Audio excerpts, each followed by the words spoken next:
Presidential Broadcast Service. Radyo Pilipinas. Radyo Publiko ng Bagong Pilipinas para sa Bagong Pilipino. Naghahatid ng mahahalagang balita at impormasyon na guugnay ng pamahalaan sa sambayanan. Tulay sa himpapawid ng serbisyo publiko. Radyo Pilipinas. Radyo Publiko. Ang boses ng Pangulo. Sa Iloilo, Radyo Pilipinas. 585 AM. Oras sa Radyo Pilipinas, alas 9:04 sa aga.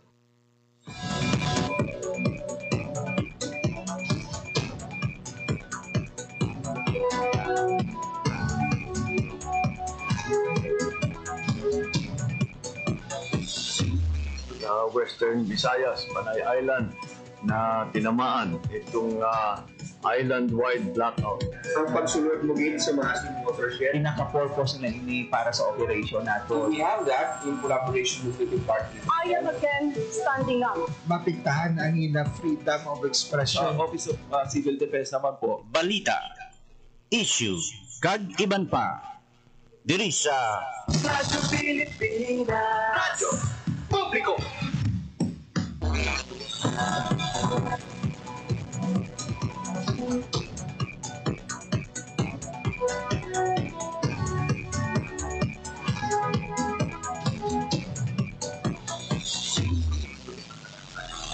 Mayong aga Pilipinas, mayong aga Western Visayas, sudad kag probinsya sang Iloilo kag kutob sa manabutan sang amon pagserbisyo. Di kaman nga bahin sang kalibutan, naghatag kami sang katawaran, mayong aga good morning sa inyong tanan. Mabiyan, welcome sa isa naman kedisyon sang pagpangalagad sang programa Balita, Issue, kag iban pa. Adlaw ko karon sang Miyerkules, Oktubre 8, 2025. Mabiyan, ini na ang duha sa lima tanan ka Miyerkules karon nga bulan sang Oktubre tuig 2025. At maging kapanin nyo tugtog alas 9:55 subong iya nga aga. Ako ang inyong alagad, JP Herbas. Sa aton mga sukitag palamati all over Western Visayas, province sa Baclan, Antique, Capiz, Guimaras, kag Iloilo, subong man sa aton mga kulturan sa Negros Occidental, maayad-ayad gid nga aga sa inyong ataran. Natami atuman sa isang med-ayad gadlaw ang tanan ng mga overseas Filipino workers and Filipinos living abroad nga nagawpod sa aton sining pagpangalagad online. Ang pagpangalagad sa programa Balita, Issue, kag iban pa. Mabatang live sa 585 kHz sa lisuan sa inyong radio. Sumuman sa aton official Facebook page ang Radyo Pilipinas Iloilo. Mabatang sa aton sining pagpangalagad subong aga gid sa aton nga pag-istoryahan ining nangin economic performance sang syudad kag probinsya sang Iloilo sang tuig 2024. Good news mga biyan, bangod para ang pag-sanyog sang ekonomiya sang probinsya kag syudad sang Iloilo. Ang syudad sang Iloilo ang ginakabig nga fastest growing economy sa tuig 2024, samtang largest contributor naman sa ekonomiya sang rehiyon ang probinsya sang Iloilo. Kung bilang nabalhag sa aton sining syudad kag probinsya sa tuig 2024, ibaluon sa iligid lamang madugay. Samtang magakuha makita sang update kika sa atong kopdanan sa Radyo Pilipinas News Team, Department of Social Welfare and Development nagparabot sang bulig pinansyal sa pamilya sang Coast Guard nga nagkaliwan matapos ang naging pagtayog sa Bogo City, Cebu. Ang detalye sa sining balita mga biyan, pantayan sa iligid lamang madugay. Samtang for the information sa aton sining mga estudyante, magkapatuman sa early dismissal sa elementary at tutub senior high school ang syudad sa Iloilo subong iya nga Oktubre 8. Ini matapos nga ginaprubahan ni Iloilo City Mayor Raisa Treñas ang rekomendasyon sa Iloilo City Operation Center para sa early dismissal sa klase alas 2 sa hapon diri sa syudad sa Iloilo. Ang suspension naman sa klase sa kolehiyo makadepende sa diskresyon sa tag sa kabulutuan.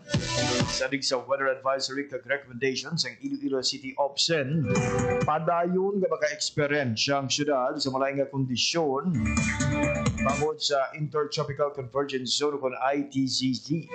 Nauman nga mamahina tubtub ka sarangan kag kung kaisa mabaskog nga pag-ulan, nagipman ang magabaskog nga pag-ulan sa hapon base sa pag-asa kag sa taran nga available nga data sa automatic weather station.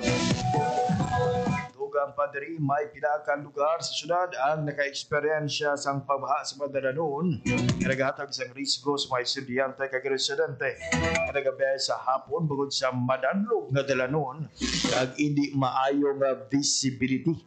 Para sa seguridad sa publiko, kinarekomenda sa OPSEN ang temprano nga pag-dismiss ang klase ag nag-aviso sa publiko nga magpabilin nga mahinalungon ikawan ang hindi kinahanglan nga pagbiyahe. Ipanumduman ang mga pumuluyo magbantay sa opisyal nga mga update sa panahon nga magdala sa payong raincoat kag rain boots.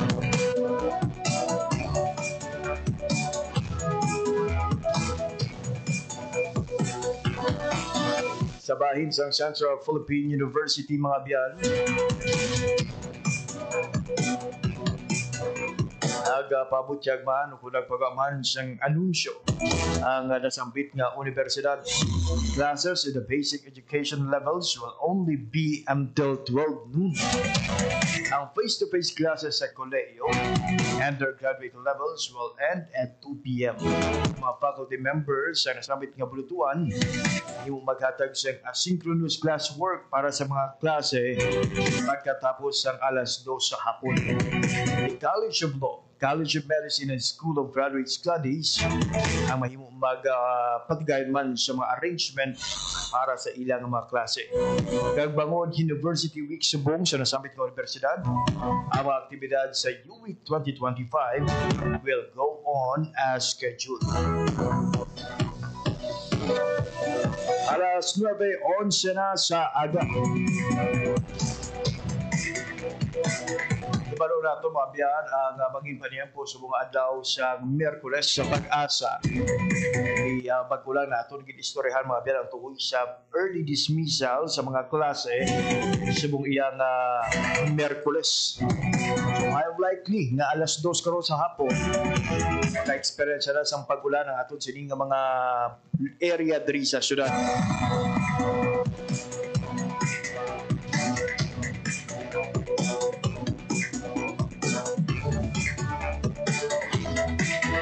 Alas 9:12 na sa aga, kaupo natin sa piyak na linya to give us the latest update from Pag-asa. We have Ma'am Leonor Silvestre. Sa Pilipinas.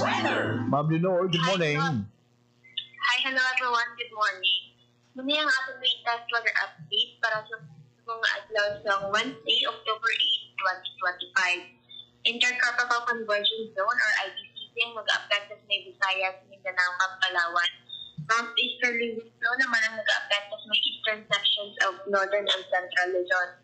Dili naman sa Western Visayas mag-experience kita sa magal-ugol kalangitan kung may mga paglaptanagtang pag-ulan pang leto panag-uog lugar ng ITCZ. Light to moderate naman ang hangin natin na maghahalin sa direksyon northeast na magadala sa makanay tugtog makasarani pagbalot ng ating kadagatan. Forecast temperature natin generally nasa 25 to 31 degrees Celsius. Ang adlaw na butla ka din ng 5 to 38 AM pag magatunod ini 5 to 37 PM karon sa hapon. Pag muna ang ating latest weather update, palindiris may Iloilo Doppler Radar Station. Ako si Leonor Silvestre, madamang ganyan. Salamat. Ma'am Leonor, kahapon, hindi basta-basta naging pag-ulan Malawi kag madamo gid ang mga pag-ulan diri sa syudad sang Iloilo. May linaw ma'am, ano ang nanging kabangdanan sini? Ano sa ang cause ng pag-ulan-ulan gagapon sa ang ITCZ or ang Intertropical Convergence Zone? Para sa ideya o kung paghangop sa aton sini nga mga ordinaryo nga mga tagpalamati ma'am, maghambak kita Intertropical Convergence Zone, ano bala ang buot sa yuron sini? Ang meaning sa Intertropical Convergence Zone or ITCZ, ang manayang convergence ng hangin from northern hemisphere to southern hemisphere sa creating trail of clouds. Ay siso bali mamay pagbungguan ay isang duha ka hangin halin sa nabagatnan kag halin sa naaminhan rason nga hindi basta-basta ang mga pagulan. Yes, sir. Oo. And maybe no ma'am, subong nga hapon, kiti kagabi may ara na siyang announcement na natin sini Iloilo City Government implementing an early dismissal this afternoon. Sa subong bala ma'am, medyo ma-forecast na natin kung mangin maulanon gid man ang Miyerkules at hapon. Yes, sir. Possible, sir, sa hapon ka sir, maka-experience ka sa pag-ulan-ulan sa tugas ang ini nga whether ini nga ITCC, sir, or intertropical conversion zone, sir. I see. Ma'am, maybe no naman, ang sa area sa siningang mapag-ulan, dali lang ini ma'am sa aton, dali sa syudad sa Iloilo, or the same thing is being experienced sa iban pa nga mga areas ng Western Visayas kag sa Visayas regions? Yes, sir. Sir, na whole Visayas. Ayun. Ma'am, last lang imo sini nga panugyan o reminder sa aton sini nga mga tagpalamati with this ITCC affecting our weather condition diri sa syudad. Ano lang siya, magdala lang tampayo or kapot or raincoat sa hapon, sir, para may pagparado ka sa in case na nga mag-ulan, sir, or protektado sila. Maraming salamat, Ma'am Leonor Silvestre, sa imo sining weather update. Salamat man sa pagmayang adlaw sa nila. Radyo Publiko! Radyo Pilipinas.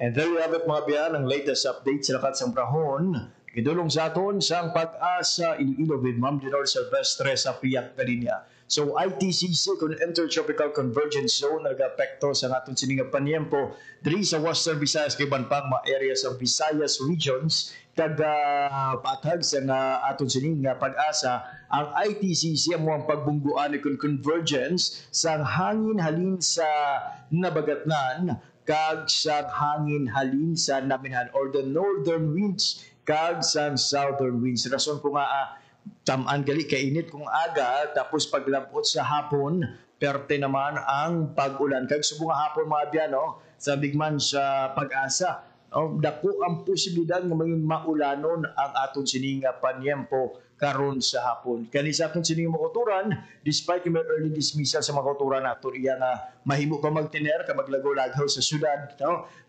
Please go home early kay amo na ang tinutuyo sa aton sining syudad, no? Mapalayo kita sa mga disgrasya at the same time, no? Malikawan nga maulanan kita. No, kag maalangan sa aton nga pagbiyahe sa mga estudyante, no, go home as soon as possible kung matapos na kung mapatuman na ang early dismissal sa inyo sining mga klase. Pero doon ka alang-alang, no, alas 2 sa hapon, to think nga panumbalik ang mga klase, alauna, taniging half day na lang kung ang tinutuyo, mapasigurado gid ang safety sa aton sining mga estudyante. Kay for 1 hour, for sure, ang mga estudyante, mga manunudo, excited man sa alas 2, ang ilan ni siling parumdumon permi kung ano na oras, no, kung ano na lapit na lang alas 2 o kung na bantayan ang weather condition. Pero we respect the wisdom sa aton sining Iloilo City Government kay isang operation center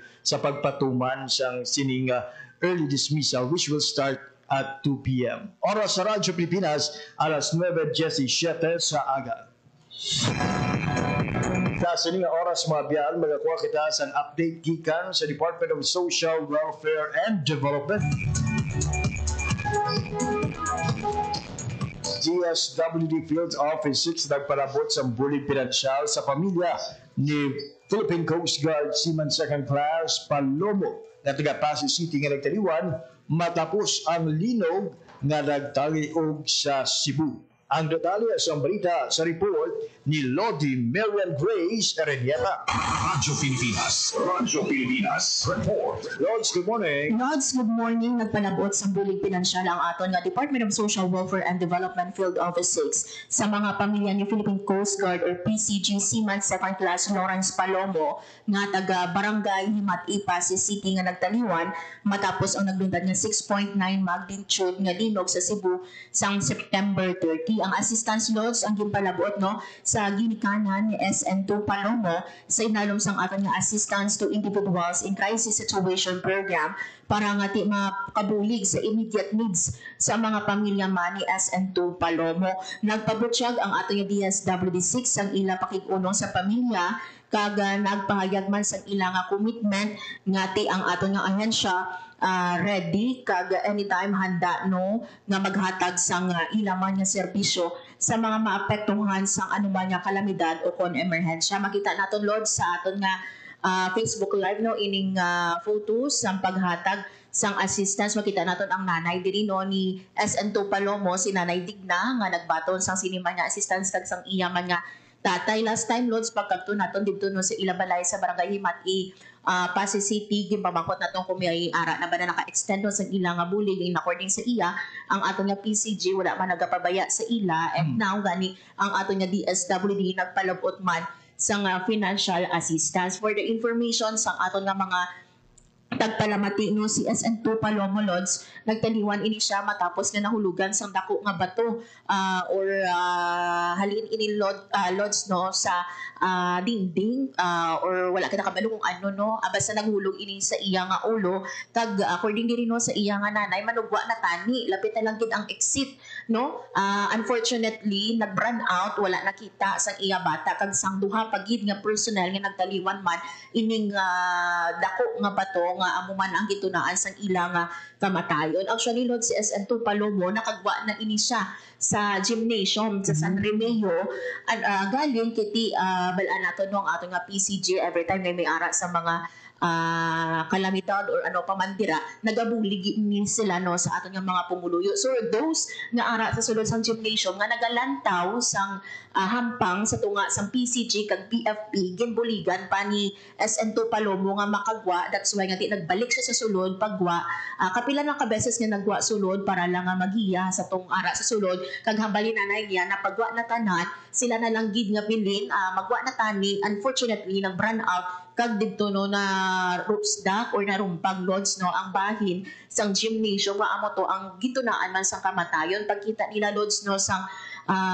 lawas ni SN2 Palomo according sa iya nga sa panaysayon man sa iya nga nanay ang natabunan gid no ang lawas sang iya nga bata kag ang tiil gani Lodge so nagtiko pa diri mo amo na nga hambali nanay niya makabig niya gani actually Lodge nga hero ang bata yan no kiti nagbulig pa sa mga ara sa sulod no sa gymnasium magbulig pa nga nagpagwa anti siya nga napatay Lodge. Hindi basta-basta rin yung sakripisyo ni Sir Palomo no for this activity no nga nangin rason sa nga iya siling kamatayan. Pero Lodge, just to recall lang sa for the info sa aton siling mga tagpalamati, ano ang rason kung dito siya sa Cebu? Is that his permanent assignment to augmentation lang at that time? Yes.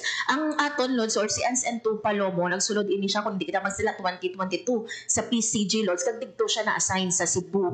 So may ara sang hampang no hambagin ni nanay niya do kabahin sang finals or second game na ato no ang hampang nila with BFP.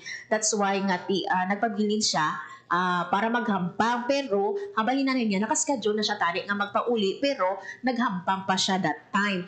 Hambagan ni nanay niya Lodge wala man sa may ginabaso pero kay ti amo gid kun diri lang kutob gid ko no ang imo kabuhi amo na lo ginabaton man nila although masakit sa ila nga part kay ti isa man si SN2 Palomo sa mga nagabulig sa ila ang iya nga bata or ang subang niya nga bata ara sa abroad kag amo ni ang ikaduha nga bata si SN2 Palomo amo ni ang nagabulig sa ila kag for the information of everybody man no sa last nato nga interview na talana nga ilubong si SN2 Palomo sa Pasay City Lodge sa October 24. So ginahulat no ang pagbalik sang iya man nga utod do mga 3 months pa lang ini Lodge nakabalik man siya obra abroad kag ginahulat no ang pagpahanugot man sa iya nga employer para nga makapuli kag at the same time no makatambong sa lubong sang iya man nga utod. Ayun. No, kung basihan naton Lodge ang istorya do sa to say pero do pagbuot gid no I mean do time niya nagin man siguro kay he is scheduled to travel home no pero nagpabilin pa nakagwa na siya sa gymnasium pero nagbalik pa kasubo, no? Pero sa nasiling mo na, Lods, no?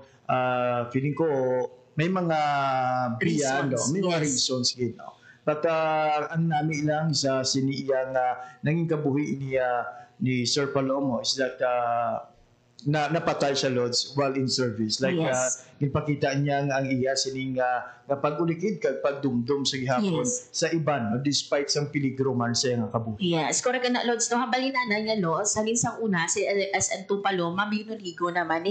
There was a time, no, nga sinanay niya, kag siya, nagkanto sa isa ka barangay, dira sa Pasig, kag na aksidente ini ang classmate man ni SN2 Palomo sa high school.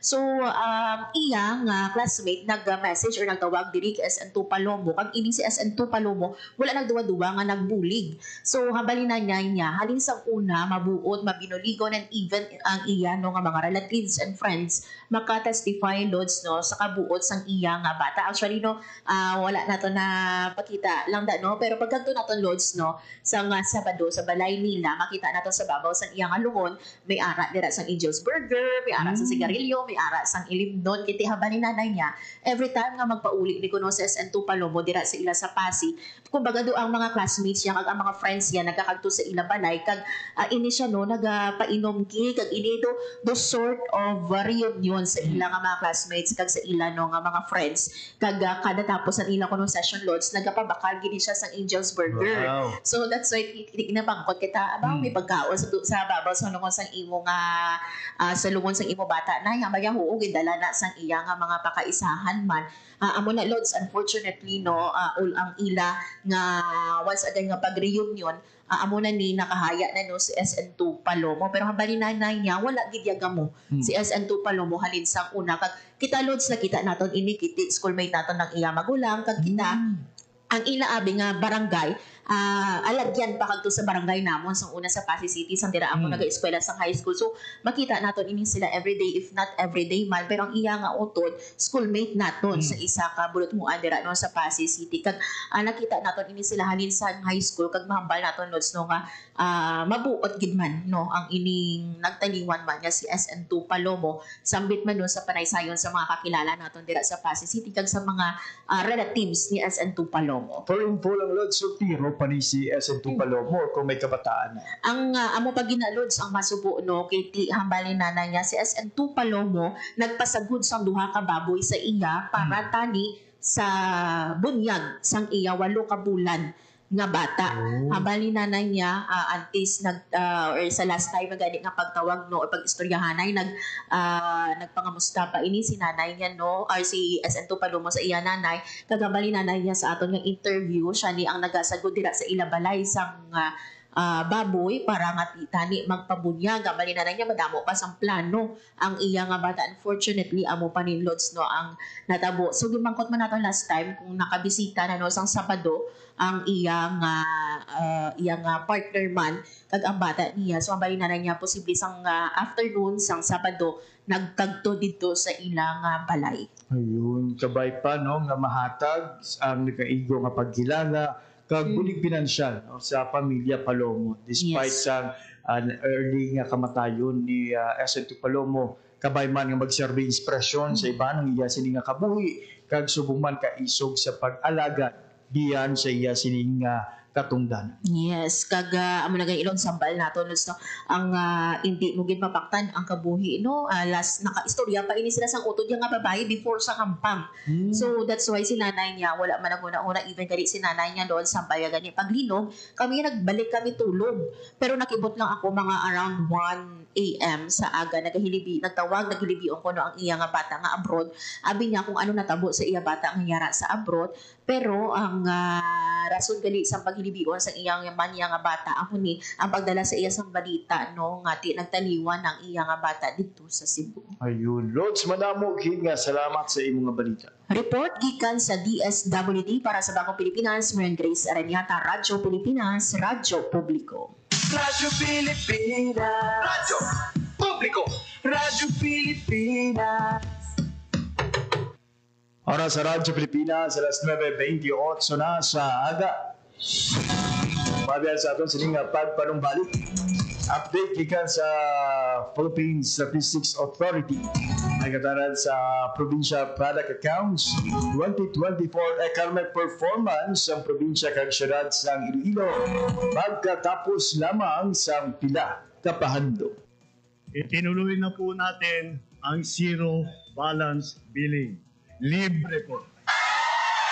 Ibig sabihin, ang serbisyo sa basic accommodation sa ating mga DOH na ospital, wala nang babayaran ang pasyente. Po, ang dami pong challenge, hindi po namin alam kung saan namin kukunin, gano'n, nag-iisip kung paano namin mababayaran. Siyempre po, masayang masaya, super saya po dahil na zero billing po kami. Po, malaking ano po talaga, malaking tulong po. Mabilis lang din po. Bayad na ang bill ninyo. Uulitin ko, wala nang kailangan bayaran ng pasyente basta sa DOH Hospital dahil bayad na po ang bill ninyo. Naiyak ako kasi sobrang saya. Maraming salamat po, Mr. President Bongbong Marcos Jr. Hindi kami nagkamali ng taong hinalal. Time to celebrate kulturang Pinoy. Tradisyon, musika, sining, literatura at iba pa. Anything and everything fun and Filipino. Ito ang Pinoy Kultura. Kung musika lang ang pag-uusapan, halina't kilalanin natin si Ryan. He is one of 4 children of Alberto Austria Cayabyab and Celerina Benzon Pujante, an opera singer and professor. Hilig talaga niya ang musika. Ang taong nagtutulakan sa atinidang aking napagdaanan. Sa katunayan, he was 4 years old when he took up piano lessons. Bachelor of Science in Business Administration is what he initially took until he was presented with a scholarship and hold learning in music. Bachelor of Music, major in composition degree. Ayan ang tinapos ni Ryan, kaya naman siya ay naging propesor ng Department of Composition and Music Theory. Magmula nung ako'y natutong umawi. Mapagbiro talaga ang tadhana. Sa dami ng kanyang achievements, Mr. C and his family was about to take their chances abroad nang siya ay nabigyan ng pwesto bilang Executive and Artistic Director ng Foundation for the Performing Arts sa Pilipinas ng isang malaking korporasyon. And the rest, as they say, is ongoing. Kasi he still writes music, composes, and arranges. Alam niyo ba? In September 2019, siya ay naparangalan ng prestigious Ramon Magsaysay Award for his compositions and performances that have defined and inspired Filipino popular music across generations. Arranger, musician, composer, conductor, artistic director, accompanist, and just about anything music-related. That's our national artist, Ryan Cayabyab. Sariling ating kay ganda ng aming musika ay natutong pumawi. Yan ang Pinoy Kultura because our culture is cool. To know more about their life, work, and contributions, visit the National Commission for Culture and the Arts at ncca.gov.ph. Hatid ay balita, impormasyon at sari-saring kaalaman tungkol sa sektor ng agrikultura sa ating bayan. Usapang Agrikultura kasama ang Department of Agriculture. Alamin ang mga hakbang ng administrasyon para mas mapaunlad pa ang iba't ibang industriyang agrikultural at pakinggan ang mga proyektong handog sa mamamayan upang mapalago ang kanilang mga kabuhayan. Usapang Agrikultura, Lunes hanggang Biyernes, alas 5 ng umaga, dito lang sa Radyo Pilipinas. Time to celebrate kulturang Pinoy. Tradisyon, musika, sining, literatura at iba pa. Anything and everything fun and Filipino. Ito ang Pinoy Kultura. Isa sa mga napakagandang alaala nung bata pa ako was visiting Luneta, running around the well-manicured park, staring up at the Rizal Monument, wondering sino kaya siya at bakit may memorial siya. Yung higanteng relo. Aba, I made sure to pull my parents so I could stare at the floor clock. I couldn't even read the time then, pero tuwang-tuwa pa din ako. At eto ang mas nakakatuwa sa Luneta, we didn't really need money to enjoy the park. It was for free. Namamasyal pa sa Luneta nang walang Yan ang Pinoy kultura because our culture is cool. Para sa Radyo Pilipinas, alas 9:33 sa aga sa gapon nagpamat kamo sa pagpangalagad sa programa Balita Issue Kagiban pa. Radyo Pilipinas. Radyo Publiko. Radyo Pilipinas.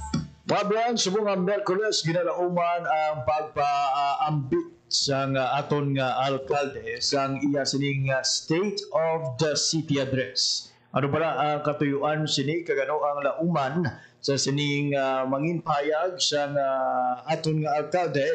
Kuha naton ang update.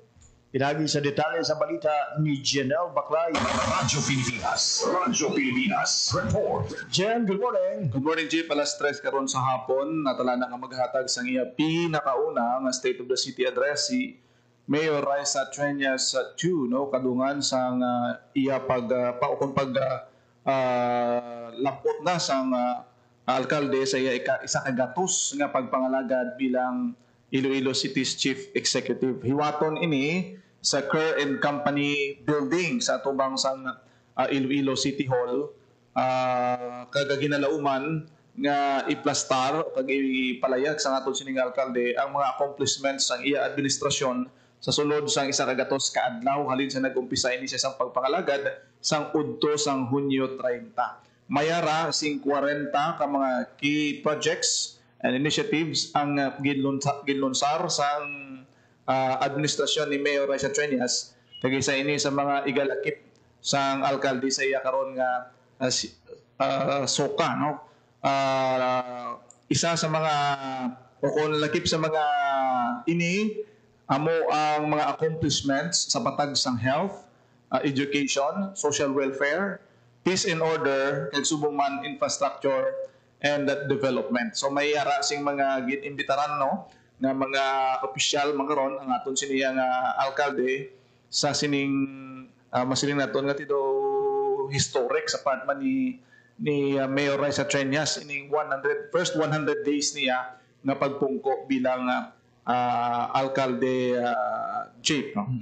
Sa piyakabahin kagapitan ni kadungan man sa 100 day ni Mayor Raisa Treñas may opening kung tani isang lights dira sa football field sang lapas pero wala ni madayon kay tungod sang mabaskog nga ulan naka-set up na sila sang stage ang mga bangko para sa mga bisita na o galing kay naunahan sila sang ulan ang bubugin ang ulan kapon sa may lapas kag palibot sang Lapas Plaza daw kasubong swimming pool ang matabo kaya all over the city man, no? Citation no, sa datos ng Operation Center, yara sa 55 ka barangay ang nabahaan, kag damo sa may distrito sang Lapas. So ini wala man dayon kahapon, part man ni siya sang mga aktibidad kung tani sang aton sining city government sa alkalde sa iya sini 100 day, no, nga pagpungko bilang mayor sa syudad. Pero subong nanodayo ang tiyempo so may pakuntani, no, nga mangintayo yun man din although may mga early announcement na sang early dismissal sa bahin sang mga estudyante naton sa siyudad sa Iloilo karon sa hapon alas 2 from preschool to senior high school. Diyan, balik lang kita sa una mong balita ang tuhoy sa SOCA o kunang State of the City Address. Maybe daw sino ang mga kumpirmado ng mga daw dinapit yun ng mga bisita nga magatambong sa sining pagparayag sa report sa unang isagatos kadlaw ni Mayor Raisa Treñas. Expected na Jay pangapon sini katapo sang mga councilors sa idalom sang aton sining City Council ginalauman nga yara, no, kag especially ang mayoriya sang mga konsyal sa syudad sang Iloilo. Of course may mga imbitasyon man nga gipadalan ang aton sining alkalde pero wala gid mapakita o kung ginlista ang ila sining mga pangalan. Pero subong aga may bisita si Mayor Treñas, Swedish ambassador maabot. Subong aga sa iya sining opisina. So balantayan ni karon Jeep kung sino ang mga magatambong. Ang programa magasugod 3 PM. So, ang Kerr Company building, hindi magina tama ka super lapad, no? Magitaan mo na dira. So laban-laban na karon ti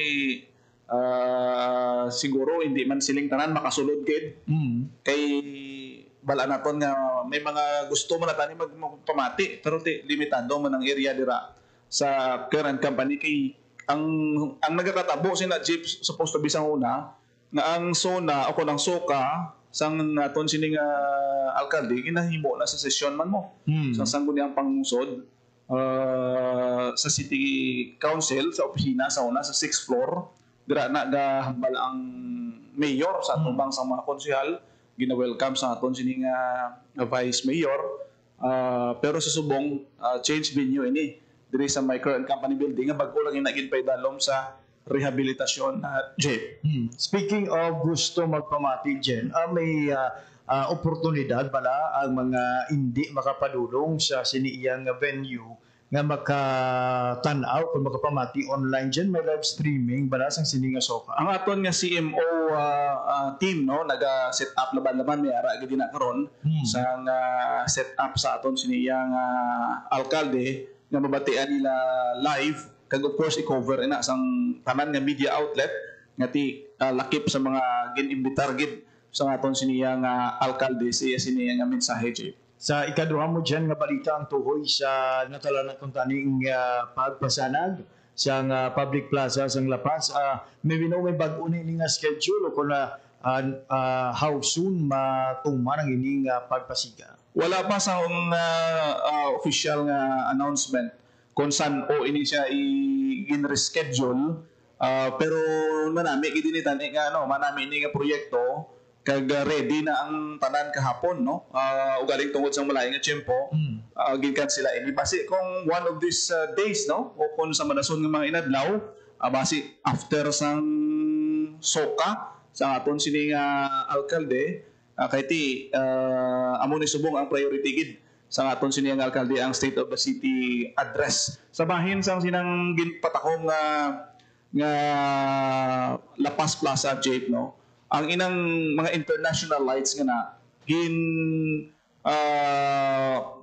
nakatumanan ina nga proyekto tungod sang partnership sang Iloilo City Government kag sang Meralco Foundation na amo ang nag-sponsor sang mga lights do 40 ina ka mga LED lights international standards na ginagamit sa mga dalagko nga mga tournament especially sa football.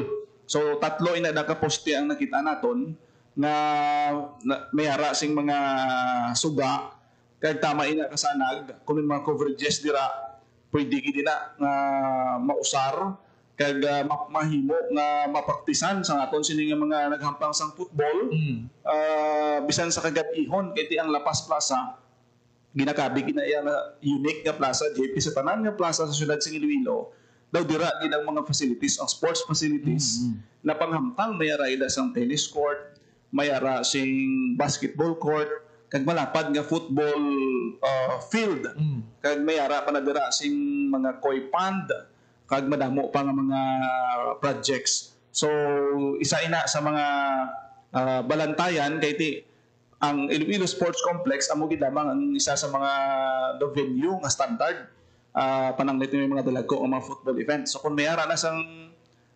suga, mas masanag na suga, posible nga pwede na maka-host sa dalagko ang mga football tournaments. Bisan pa mga sports na kinahanglan sa malapad nga area, no? Softball, baseball, pwede na dala ma-held.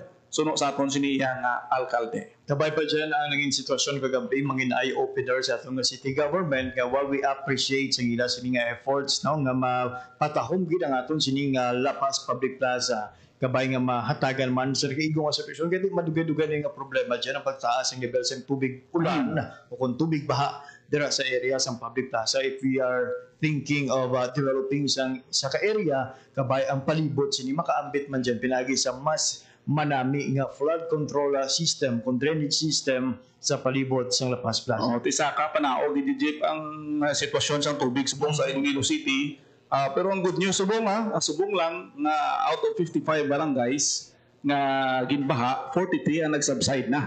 So may ara pa sang mga 12 ka barangays nga tido madugay magsubside kag laban-laban na muna sila mga barangay ang masami nga gareklamo no kag nagakinahanglan sang mga flood control projects santo sa mga previous man nga pag-monitor Jay. Ayun, madamog nga salamat Jen sa imo nga balita. Manimadol naton nga balita para sa Bagong Pilipinas, General Baclay, Radyo Pilipinas, Radyo Publiko.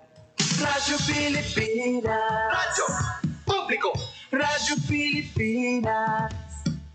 There you have it, mga biyan. Latest update gikan sa Iloilo City Government with a report ni General Baclay tuhoy sa natalala nga panayag ni Mayor Isa Treñas sa iya sining State of the City Address.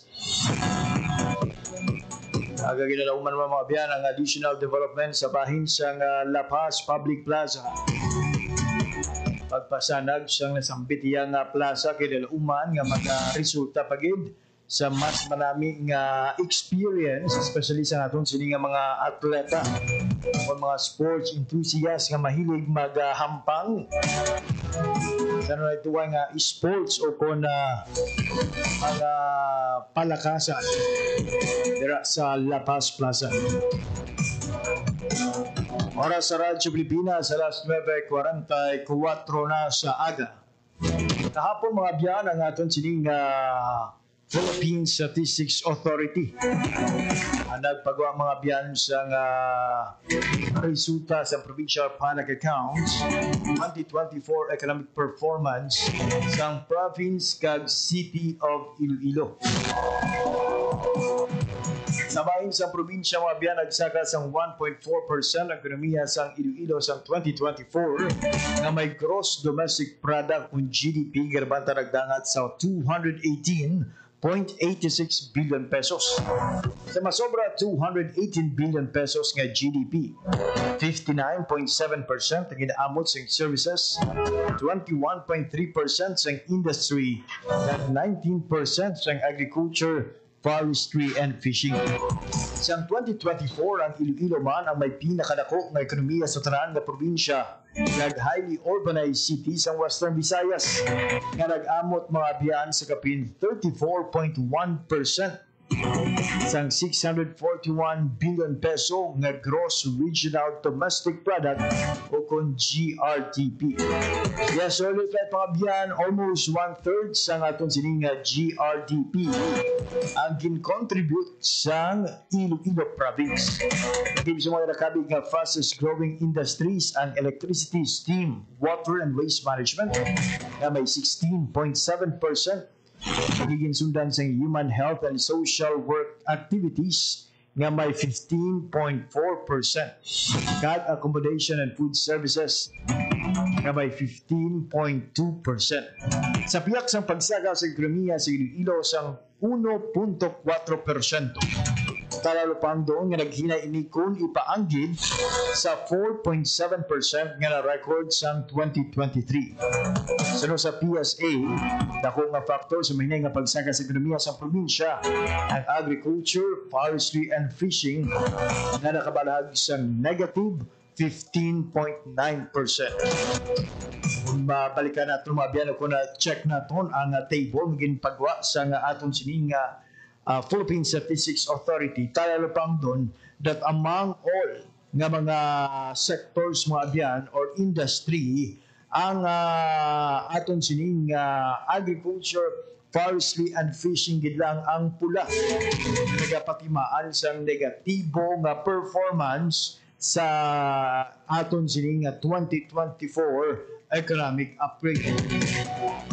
Samtang sabay naman sang syudad sang Iloilo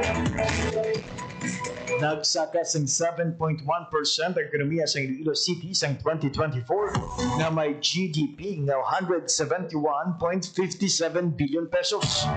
Pero sa PSA ang syudad man ang nakarehistro sang pinakamadasig nga GDP sa mga tuig kung makabig nga fastest growing economy.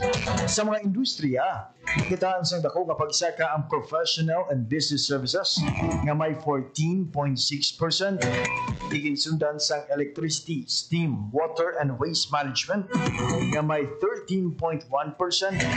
Kag sang human health and social work activities nga may 12.5%. Kang isang syudad mga biyan, narapang doon naman ang mahinay nga pagsaka sa ekonomiya sang syudad. Subuman ang paglubo sang 9% sa bahin sang agriculture, forestry, and fishing sang syudad. Oras sa Radyo Pilipinas, alas 9:48 na sa aga.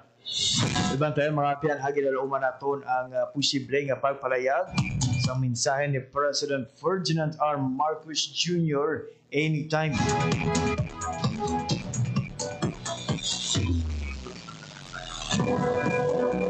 Si President Ferdinand R. Marcos Jr. kaupo ng Department of Energy official na panguna mabiyan sa presentasyon sa 8 ka petroleum service contracts sa isa ka seremonya hiwag karon sa Kalayaan Hall sa Malacañang. Ang DOE pinagi sa Philippine Conventional Energy Contracting Program ang government's transparent and competitive system para sa pag-award sa mga service operating contracts para sa coal kag petroleum. Nag-evaluate sa application that were determined to be legally, technically, and financially qualified para magsulod sa PSCs for their respective areas. Ilunsar sa 2018 ang PCECP. Nagatuyo ng maduso ang exploration activity sa mga areas with potential energy resources, both predetermined and nominated. If sa mga PSCs, kaya kita subong ang exploration areas sa Sulusi, Cagayan, Cebu, Northwest Palawan, East Palawan, kag Central Luzon. So makita nato no sa subong ang aton sining presidente kaupod si Energy Secretary kag Ilongga si Secretary Sharon Garin.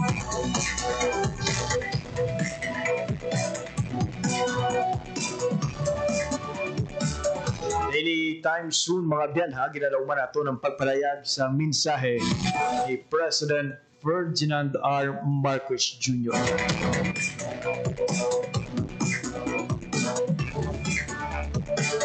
Sa iban pa naton nga balita nasyonal. Ginanunsyo sa Department of Budget and Management kag sa Department of Education ang pag-aproba sa 2023 Performance-Based Bonus o kung PBB sa tanan nga kwalipikado nga teaching kag non-teaching personnel sang DepEd. Hindi kasunod mga biyan sa naging endorsements ang ila eligibility sa Interagency Task Force on the Harmonization of National Government Performance Monitoring Information and Reporting Systems. Kuno sa DBM mga DepEd personnel makalabot sa eligibility criteria nga may total score nga 80 points sa assessment, rason para manging kwalipikado ang departamento sa pinakamataas nga PBB rate nga 52% sa ilang monthly basic salary. 2023 PBB rate sa DepEd mas mataas sa 45.5% sa 2021 kag 48.75% sang 2022. Kag sa katapusan nga balita nasyonal. Ginapoint ni Presidente Ferdinand R. Marcos Jr. si Justice Secretary Jesus Crispin Boyeng Rimulya bilang bago nga ombudsman kasunod sa pagtakop sa termino ni Honorable Samuel Martires sang Hulyo. Si Secretary Mulya nagserve ng ika-59 na Secretary of Justice sumarin sa Hunyo 2022. Sa dalom sa iya pagpamuno, ang Department of Justice nagduso sa madamong reforma para i-modernize ang justice system, ma-decongest ang mga presuhan, mapadasig ang pagresolba sa mga kaso, kag mapasangkad ang access sa legal na serbisyo. Bilang ombudsman, si Rimulya ang kinalauman nga magpabilin sa transparency, magapabaskog sang anti-corruption measure kag magasiguro nga ang hustisya mapatuman sang husto kag patas. Ginpasalig naman ni President Ferdinand R. Marcos Jr. nga ang transparency, fairness kag ang rule of law para ang mga sabi nga giya sa paglabot sa ginaduso nga bagong Pilipinas nga matutuod nga nag-aalagad sa mga Pilipino. Oras sa Radyo Pilipinas, alas 9:53 sa akin. While kita sa oras na nabilin sa aton sining nga pagpakalagad, diri naglamang kutob ang atong edisyon sa mga adlaw sa Miyerkules, Oktubre 8, 2025. Sa ngalan sa akon mga katuwang teknikal, Mr. Vermora Ventura sa studio, at Mr. John Magallanes sa transmitter. Ako naman ang inyong inalaga, JP Herbas. Madamo nga salamat sa inyong pagpamati. Maayong aga, Pilipinas. Balita, issue, kag iban pa. Diri sa Radyo Pilipinas. Radyo Publiko. Radyo Pilipinas. Marking the largest batch of petroleum service contracts awarded in the